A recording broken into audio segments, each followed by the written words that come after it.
السلام عليكم ورحمة الله تعالى وبركاته. مرحبا بكم في برنامج أسئلة دينية. الحلقة الرابعة. اليوم عنا الجروب دي.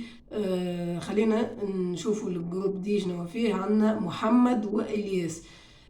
خلينا نرحبوا بهم. مرحبا بكم محمد وإلياس. باش نبداو دويكا بمحمد.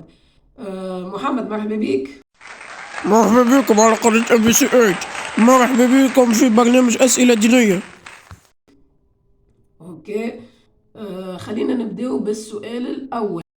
السؤال الأول يقول: قال الله: فمن يعمل مثقال ذرة خيرا أم عملا أم شرا.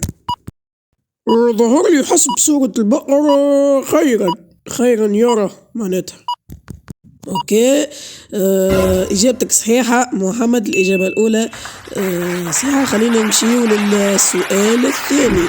خلينا نشوفوا: من هو اول رسول الى الارض، ادم ام نوح ام ابراهيم؟ مش ديما نقولوا هو ديما النبي الاول هو ادم عليه السلام. هذا ادم. اوكي، يقول ادم، فاجابة خاطئة نوح. من هي السيدة نساء الجنة، السيدة فاطمة ام السيدة عائشة ام السيدة مريم؟ تعرف يوسف، الحمد لله يا ربي اللي مزدك قريت علي الحكاية ذي، وبالطبيعة السيدة فاطمة نعرف هذي. اوكي، يقول السيدة فاطمة، فإجابة صحيحة. اوكي، خلينا نتعداو للسؤال اللي بعده. من هو النبي الذي قطعت النساء أيديهن عندما رأوه، داود أم يحيى أم يوسف؟ هذه زادة تفرجت فيها في قصة سيدنا يوسف، يوسف عليه السلام. اوكي، هاك متفرج في قصص الانبياء الكل، فصحيت اجابة صحيحة يوسف عليه السلام.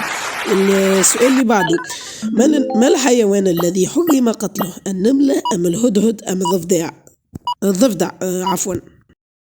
النملة، هذه موجودة في القرآن، قريتها النملة.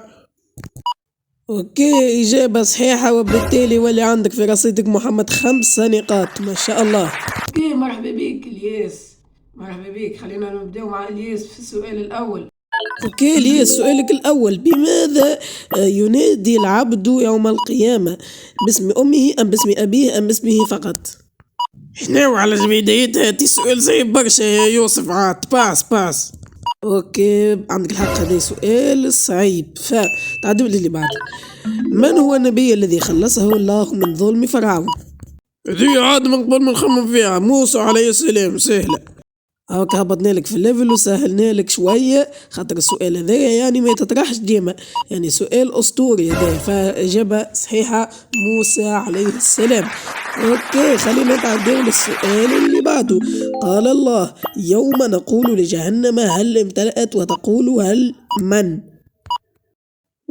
صعيبة برشا هذه يوسف، باسي يا معلم. ياسر صعيب السؤال. شنو هذا؟ برا خلينا نختار بشر على ميوات. يا ولدي اجابتك غلطة، مزيد. من هو النبي الملقب بخليل الرحمن؟ شو مرة سؤال سهل مرة سؤال صعيب، يرحم والديك ابراهيم عليه السلام. اوكي، قول ابراهيم عليه السلام. خلينا نشوفوا اجابة صحيحة والا لا، فاجابة صحيحة بالطبيعة. خليل الله هو ابراهيم عليه السلام. السؤال الاخير: ما هو الشيء الذي يسبق قيام الساعة، العدل ام الفتن ام الظلم؟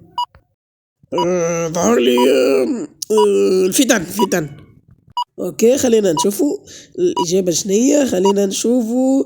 اوكي، الاجابة الصحيحة هي فتن. صحيح. مواجهة شرسة جدا.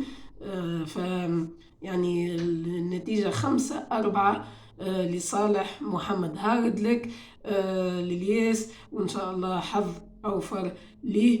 خلينا تويكا نقول لكم باي باي، ونتلقاو في الحلقة الجاية من برنامجكم أسئلة دينية على MBC 8، ورمضان يجمعنا.